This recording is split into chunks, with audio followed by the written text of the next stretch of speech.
आइए middle east की 5 बड़ी खबरों पर जल्दी जल्दी नजर डाल लेते हैं। कतर के बाद कौन से ताकतवर मुस्लिम देश को निशाना बनाएगा इजराइल? मिडिल ईस्ट में अब इस पर तहलका मचा हुआ है। वहीं यूएन में फिलिस्तीन को धड़ाधड़ मान्यता मिल रही है। कब जवाब देगा इजराइल? प्रधानमंत्री नेतन्याहू ने तारीख बताई है। इजराइल की फिलिस्तीन को कुचलने की बड़ी घोषणा और जिस तरीके से फिलिस्तीन को रिकॉग्निशन मिल रही है मान्यता के बीच सीधी धमकी भी हमास को दे रहे हैं इनाम। फिलिस्तीन को मान्यता दे रहे देशों पर इजरायली पीएम बेंजामिन नेतन्याहू भड़के हैं। गाजा, यमन और कतर में इजराइल के हमलों के बाद अब नजरें तुर्की पर है। साइप्रस में इजराइल ने अपने modern air defence system Barak MX को तैनात कर दिया है, जो कि 150 किलोमीटर तक खतरे को रोकने की क्षमता रखता है।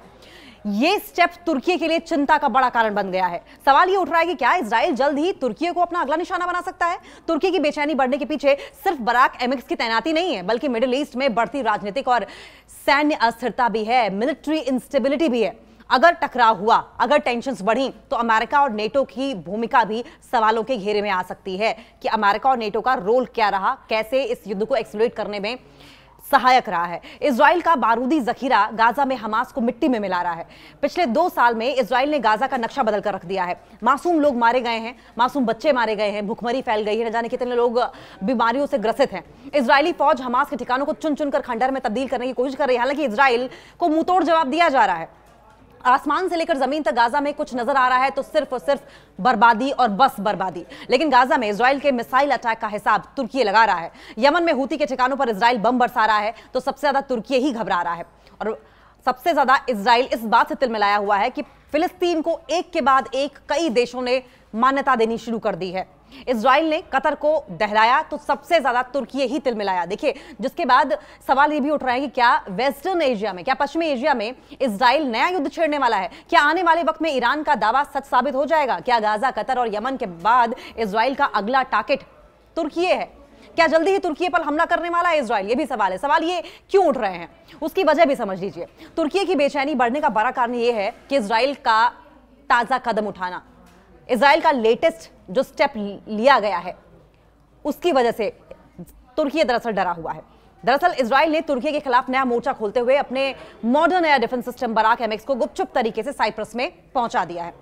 मीडिया रिपोर्ट्स के मुताबिक इजराइल ने साइप्रस में बराक एमएक्स तैनात करने का फैसला लिया है। बराक एमएक्स एक अत्याधुनिक हवाई इंटरसेप्टर है जो 150 किलोमीटर की दूरी तक अपनी तरफ बढ़ने वाले खतरे को रोकने की क्षमता रखता है। बताया जा रहा है कि लिमासोल बंदरगाह के रास्ते, लिमासोल पोर्ट के रास्ते बराक एमएक्स साइप्रस पहुंचाई गई है और अगले साल तक इसे पूरी तरीके से एक्टिव भी कर दिया जाएगा। यह पहली बार नहीं है जब इजराइल ने साइप्रस को बराक एमएक्स की डिलीवरी की है। करीब 10 महीने पहले, यानी कि दिसंबर 2024 में भी यह बताया गया था कि साइप्रस को Israeli Barak MX air defence system की डिलीवरी मिली है। हालांकि उस समय भी इसकी ऑफिशियल कॉन्फर्मेशन नहीं हुई थी और अब एक बार फिर इस डिफेंस सिस्टम की दूसरी डिलीवरी भी साइप्रस को चुपचाप तरीके से कर दी गई है। अब जरा यह समझिए कि आखिर इजराइल के बराक एमएक्स को लेकर तुर्की की टेंशन क्यों बढ़ी हुई है। ऑस्ट्रेलिया, कनाडा और ब्रिटेन ने पैलेस्टाइन को एक इंडिपेंडेंट कंट्री के तौर पर रविवार को मान्यता दे दी है। इसके अलावा फ्रांस, बेल्जियम समेत और भी ऐसे देश हैं जिन्होंने पैलेस्टाइन को मान्यता देने का मन बना लिया है। अब इस बात से इजराइल चढ़ा हुआ है। फ्रांस के राष्ट्रपति इमैनुअल मैक्रों ने भी कह दिया है कि उनका देश जल्द ही पैलेस्टाइन को एक राष्ट्र के तौर पर मान्यता दे देगा। कनाडा के प्रधानमंत्री मार्क जोसेफ कॉनी ने रविवार को सोशल मीडिया मंच पर एक्स पर लिखा था कि 1947 से कनाडा 2 राष्ट्र वाले समाधान का समर्थन करता आ रहा है और चाहता है कि पैलेस्टाइन और इजराइल शांति और सुरक्षा में साथ साथ रहें। कनाडा आज फिलिस्तीन राष्ट्र को मान्यता देता है और पश्चिमी एशिया में स्थायी शांति स्थापित करने में अपनी भागीदारी की पेशकश करता है। इस बात से बेंजामिन नेतन्याहू बौखलाए हुए हैं। इजरायली प्रधानमंत्री बेंजामिन नेतन्याहू ने कहा है कि फिलिस्तीन के राष्ट्र के रूप में मान्यता देना बेहद खतरनाक कदम है और इजराइल यूएन में इसके खिलाफ प्रतिक्रिया देगा। यूएन में इसके खिलाफ आवाज उठाएगा इजराइल। उन्होंने कहा कि कैबिनेट की मीटिंग के बाद आगे का फैसला ले लिया जाएगा। नेतन्याहू ने कहा है कि अगले सप्ताह अमेरिका से उनकी वापसी के बाद ही इजराइल अब जवाब देगा। यानी कि अमेरिका में कोई खिचड़ी पकने वाली है। क्या डोनाल्ड ट्रंप और बेंजामिन नेतन्याहू के बीच में फिलिस्तीन को जिस तरीके से एक के बाद एक धड़ाधड़ मान्यता मिलती जा रही है, उस पर कोई एक्शन लिया जाना है या कोई एक्शन प्लान किया जाना है? उन्होंने कहा कि जो भी लोग फिलिस्तीन को मान्यता दे रहे हैं वे टेररिस्ट को एक तरीके से पुरस्कार दे रहे हैं, टेररिस्ट को अवार्ड कर रहे हैं, आतंकवादियों को बढ़ावा दे रहे हैं। उन्होंने कहा कि फिलिस्तीन राष्ट्र कभी नहीं बन पाएगा। आपको बता दें कि बेंजामिन नेतन्याहू बुधवार को न्यूयॉर्क जाने वाले हैं। इसके बाद वो राष्ट्रपति डोनाल्ड ट्रंप से मिलने वॉशिंगटन जाएंगे। दोनों के बीच एक रविवार को मुलाकात होने वाली है, अगले रविवार को, और उसके बाद अगले बुधवार तक वो वापस इजराइल लौट जाएंगे। आपको बता दें कि 2 राष्ट्रों की थ्योरी का समर्थन यूएन में भारत ने भी किया है।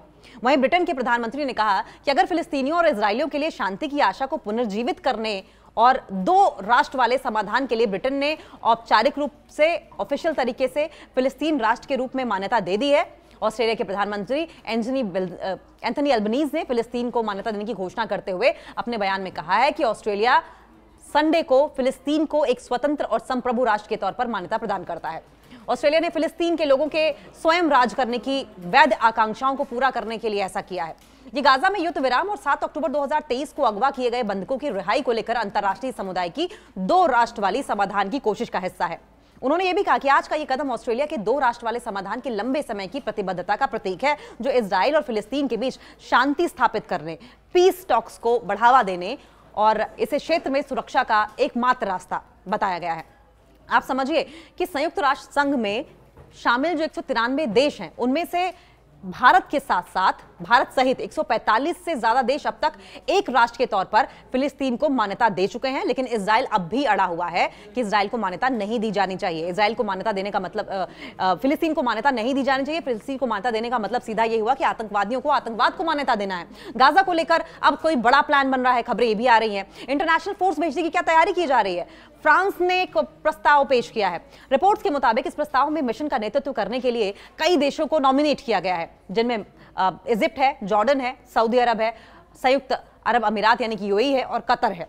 इनको प्रायोरिटीज दी गई है। फ्रांस गाजा में इजरायली रक्षा बल की जगह इंटरनेशनल फोर्स तैनात करना चाहता है। इस मिशन का मोटिव यह है कि युद्ध को समाप्त होने के बाद हमास को निरस्त्र कर दिया जाए, साथ ही गाजा में आंतरिक सुरक्षा को धीरे धीरे फिलिस्तीनी अथॉरिटी को सौंप दिया जाए। यह जानकारी द टाइम्स ऑफ इजराइल के हाथ लगे प्रस्ताव के मसौदे से सामने आई है। यह प्रस्ताव जुलाई में एक अंतर्राष्ट्रीय घोषणा पत्र जारी किया गया था और उसे लागू करने की बात करता है। इसमें 2 राष्ट्र समाधान, हमास के निरस्तीकरण और गाजा में सुरक्षा व्यवस्था के हस्तांतरण का भी जिक्र किया गया है। हस्तांतरण किसको? गाजा की सुरक्षा की जिम्मेदारी फिलिस्तीन को। रिपोर्ट्स ये भी कहती हैं कि इस प्रस्ताव में, इस प्रपोजल में मिशन का जो नेतृत्व है, मिशन की अगुवाई जो है वो करने के लिए कई देशों को नॉमिनेट किया गया है, जिसमें इजिप्ट है, जॉर्डन है, सऊदी अरब है, यूएई है और कतर है, जिनको प्रायोरिटी दी गई है। मसौदे में यह भी कहा गया है कि मिशन न्यूयॉर्क के घोषणा पत्र के अनुसार और संयुक्त राष्ट्र की निगरानी में चलाया जाएगा। इसका मकसद सुरक्षा को लेकर धीरे धीरे क्षेत्रीय नेतृत्व की दिशा में आगे बढ़ना है। हालात सामान्य होने पर यह मिशन सक्सेसफुल हो पाएगा। न्यूयॉर्क घोषणा पत्र का जिक्र क्यों जरूरी है? देखिए, गाजा को लेकर न्यूयॉर्क घोषणा पत्र को फ्रांस और सऊदी अरब ने जुलाई में आगे बढ़ाया था, जिसके बाद कतर और इजिप्ट सहित कई अरब देशों ने समर्थन दिया। इस महीने की शुरुआत में इसे संयुक्त राष्ट्र महासभा यानी कि यूएन के एक प्रपोजल में भी शामिल किया गया। घोषणा पत्र में कहा गया है कि हस्ताक्षरकर्ता देश फिलिस्तीनी अथॉरिटी के निमंत्रण पर अस्थायी अंतर्राष्ट्रीय स्थिरीकरण मिशन की तैनाती का समर्थन करते हैं। इसमें यह कहा गया है कि मिशन फिलिस्तीनी नागरिकों की सुरक्षा मुहैया कराएगा, फिलिस्तीनी राज्य और उसके सुरक्षा बलों की जो कैपेसिटी है उसे बढ़ाने का समर्थन करेगा, साथ ही पैलेस्टाइन और इजराइल दोनों के लिए सुरक्षा गारंटी भी देगा। इसमें सीज फायर और भविष्य के जो पीस टॉक्स हैं, शांति समझौते की निगरानी भी शामिल होगी। इस बात को भी इंश्योर करेगा कि आने वाले समय में सीज फायर को मेंटेन किया जाए, साथ साथ पीस टॉक्स को भी बनाकर रखा जाए, दोनों देशों की संप्रभुता का पूरा सम्मान किया जाए, दोनों देशों की सॉवरेनिटी को ध्यान में रखा जाए। इजराइल की फिलिस्तीन को कुचलने की बड़ी घोषणा, मान्यता के बीच सीधी धमकी भी दी जा रही है। इजराइल के राष्ट्रीय सुरक्षा मंत्री का कहना है कि इस मान्यता के खिलाफ अब तत्काल एक्शन लेना जरूरी हो गया है, जिसमें यहूदियों, समरिया वेस्ट बैंक में सॉवरेनिटी का तुरंत लागू करना, संप्रभुता का तुरंत लागू करना और फिलिस्तीनी आतंकवाद सत्ता का पूर्ण विनाश शामिल है। जहां एक तरफ फिलिस्तीन को एक के बाद एक आप देख रहे हैं कि मान्यता मिल रही है, वहीं दूसरी तरफ इजराइल और बौखलाता जा रहा है और बौखलाकर कोशिश ये कर रहा है कि गाजा को किसी भी तरीके से अपने कब्जे में कर लिया जाए और फिलिस्तीन को नेस्तनाबूद किया जाए।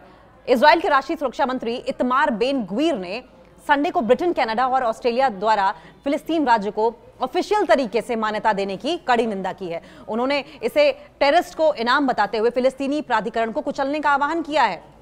कहा यह है कि जो लोग फिलिस्तीन को मान्यता दे रहे हैं वो फिलिस्तीन को मान्यता ना दे बल्कि कुचलने में मदद करें। एक्स पर एक पोस्ट में उन्होंने कहा कि इस मान्यता के खिलाफ तुरंत एक्शन लेना चाहिए और एक्शन लेकर समरिया वेस्ट बैंक में संप्रभुता का तुरंत लागू करना चाहिए और फिलिस्तीनी आतंकवादी वहां पर हैं उनके रीन को, उनके शासन को, उनकी मौजूदगी को तुरंत डिस्ट्रॉय कर देना चाहिए। बेन गुविर ने यह भी कहा है कि मेरा इरादा आगामी सरकार बैठक में संप्रभु लागू करने के लिए एक प्रस्ताव पेश करने का है। स्काई न्यूज की रिपोर्ट्स के मुताबिक इजराइल के प्रधानमंत्री बेंजामिन नेतन्याहू ने इस स्टेप को बेतुका बताया है। आतंकवाद को इनाम करार देते हुए कहा है कि उनका देश यूरोप की राजनीतिक जरूरतें के चलते फिलिस्तीन राज्य का स्वागत करके आत्महत्या तो नहीं करेगा। प्रवक्ता शोश बद्रेशियन ने कहा है कि मीडिया रिपोर्ट्स में खबर यह आई है कि ब्रिटिश प्रधानमंत्री कीर स्टार्मर आज ब्रिटेन द्वारा फिलिस्तीनी राज्य को मान्यता दे रहे हैं, जिसे प्रधानमंत्री नेतन्याहू ने बेतुका और आतंकवाद के लिए इनाम बताया। अब सवाल यह है कि अगर एक के बाद एक लगातार देश पैलेस्टाइन को मान्यता देते रहेंगे तो जाहिर है कि पैलेस्टाइन का पलड़ा भारी रहेगा। अकेले इजराइल करेगा अभी तो क्या कर लेगा, ट्रंप के साथ भी मिलकर क्या कर लेगा, ये हालांकि आने वाला समय बताएगा। उनकी जो ट्रंप के साथ मीटिंग है उसके बाद पता चलेगा। बद्रेशियन ने आगे ये भी कहा है कि प्रधानमंत्री ने मेरे सामने एक बात क्लियर कर दी है कि उनका जो भी मैसेज है उन देशों के लिए है जो हमास द्वारा गाजा में पैदा की गई भयानक अराजकता को नजरअंदाज कर रहे हैं और इजराइल के लोगों, जिनमें हमारे सैनिकों के परिवार और हमास की कैद में अभी भी बंधक शामिल हैं, उनके लिए एक मैसेज है कि इजरायली लोग यूरोपीय पॉलिटिक्स की राजनीतिक जरूरतों के कारण आत्महत्या नहीं करेंगे। स्काई न्यूज के मुताबिक बद्रेशियन ने यह भी कहा है, इस बात की भी पुष्टि की है कि नेतन्याहू इस सप्ताह इसी हफ्ते संयुक्त राष्ट्र महासभा में भाग लेने के लिए न्यूयॉर्क जाएंगे। नेतन्याहू इसी हफ्ते यूएन जाएंगे, जहां कुछ देश फिलिस्तीन को मान्यता देने की घोषणा करेंगे। अब नेतन्याहू बार बार तमाम देशों को यह समझाने की कोशिश कर रहे हैं कि आप फिलिस्तीन को मान्यता देकर आतंकवादियों को मान्यता दे रहे हैं, आप फिलिस्तीन को मान्यता देकर हमास में आतंकवादियों का राज कायम कर रहे हैं, हमास को इनाम दे रहे हैं, आतंकवादियों को आप फैसिलिटेट कर रहे हैं, आतंकवादियों को आप अवार्ड कर रहे हैं, रिवॉर्ड कर रहे हैं, हमास को इनाम दे रहे हैं, फिलिस्तीनियों को मान्यता दे रहे हैं, और जो भी फिलिस्तीनी देश को मान्यता दे रहे हैं उन पर बेंजामिन नेतन्याहू भड़के हैं। इजरायली पीएम बेंजामिन नेतन्याहू की ओर से उन देशों पर सवालिया निशान खड़े किए गए हैं जिन्होंने पैलेस्टाइन पर उंगली उठाई है या फिर पैलेस्टाइन को मान्यता दी गई है उन पर उन्होंने उंगली उठाई है। आपको बता दें कि इसमें कौन कौन सी कंट्रीज है। इसमें यूके है, Britain, Australia, Canada, America, Israel के विरोध को दरकिनार करते हुए फिलिस्तीनी राष्ट्र को ऑफिशियल तरीके से, औपचारिक रूप से मान्यता देने की रविवार को पुष्टि की है। राष्ट्रमंडल में शामिल और इजराइल के लंबे समय से सहयोगी इन देशों की ये पहल गाजा में जिस तरीके से युद्ध जारी है उसमें इजराइल की हरकतों के प्रति जो गुस्सा बढ़ रहा है उसको दर्शाती है। इजराइल के प्रधानमंत्री बेंजामिन नेतन्याहू ने कहा है कि फिलिस्तीनी राष्ट्र की स्थापना नहीं होगी। वो अपनी तरफ से कह रहे हैं कि फिलिस्तीन को एक राष्ट्र के तौर पर हम स्टैब्लिश ही नहीं होने देंगे। उन्होंने विदेशी नेताओं पर हमास को इनाम देने का भी आरोप लगाया। उन्होंने कहा कि ऐसा नहीं होगा, जॉर्डन नदी के पश्चिम में फिलिस्तीनी राष्ट्र की स्थापना नहीं होगी। अब सवाल यह भी है कि क्या दबाव में थे ब्रिटिश प्रधानमंत्री? ब्रिटेन के प्रधानमंत्री कीर स्टार्मर इजराइल के खिलाफ कड़ा रुख नहीं अपनाने के लिए अपनी सत्तारूढ़ लेबर पार्टी में भारी दबाव का सामना कर रहे थे। अभी तक कीर स्टार्मर ने पैलेस्टाइन का समर्थन नहीं किया था, जिसकी वजह से वो प्रेशराइज किए जा रहे थे लगातार। सत्तारूढ़ जो उनकी इस वक्त पार्टी है, लेबर पार्टी, प्रेशराइज कर रही थी कि पैलेस्टाइन को आप रिकॉग्निशन दें, पैलेस्टाइन को मान्यता दें। और उसके बाद आखिरकार ब्रिटिश प्रधानमंत्री ने कहा कि इस कदम का उद्देश्य फिलिस्तीनियों और इजरायलियों के बीच में शांति की उम्मीदों को जिंदा रखना है। हालांकि उन्होंने कहा कि यह हमास के लिए कोई तोहफा नहीं है। जाहिर है कि कोई भी कंट्री आतंकवाद को, टेररिज्म को बढ़ावा नहीं देगी, इसलिए ये क्लैरिटी रखना कीर स्टार्मर की ओर से बहुत जरूरी भी था कि हम ना तो इजराइल के साथ हैं, ना ही हम पैलेस्टाइन के साथ हैं। हम जो शांति समझौता हो सकता है, शांति की बात दोनों देशों के बीच में हो सकती है, हम उसके हिमायती हैं। कीर स्टार्मर ने एक वीडियो संदेश में कहा है कि मैं शांति और द्विराष्ट्र समाधान की आशा को पुनर्जीवित करने के लिए इस महान देश के प्रधानमंत्री के रूप में स्पष्ट रूप से, बहुत एक क्लैरिटी के साथ ये कहता हूं कि ब्रिटेन ऑफिशियल तरीके से फिलिस्तीन राष्ट्र को मान्यता देता है। उन्होंने कहा कि हमने 75 साल से भी पहले इजराइल राष्ट्र को यहूदी लोगों की मातृभूमि के रूप में मान्यता दी थी।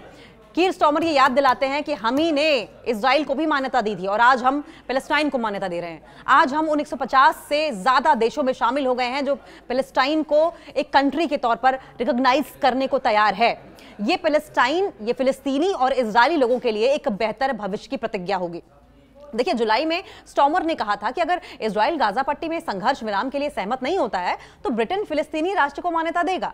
इस सप्ताह यूएन काउंसिल में फ्रांस समेत और ज्यादा देशों के ऐसा करने की उम्मीद है। यानी कि फ्रांस तो कर ही सकता है, ब्रिटेन तो कर ही सकता है, और भी देश ऐसे हैं जो पैलेस्टाइन को एक कंट्री के तौर पर मान्यता दे सकते हैं यूएन महासभा में।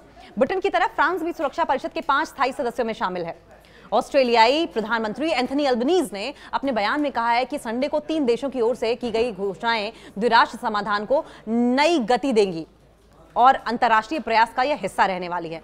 फिलिस्तीन के राष्ट्रपति महमूद अब्बास ने ब्रिटेन की घोषणा का स्वागत किया है। उन्होंने कहा है कि यह अंतर्राष्ट्रीय कानून के अनुरूप न्यायपूर्ण शांति कायम करने की दिशा में एक इंपॉर्टेंट और बहुत जरूरी कदम है।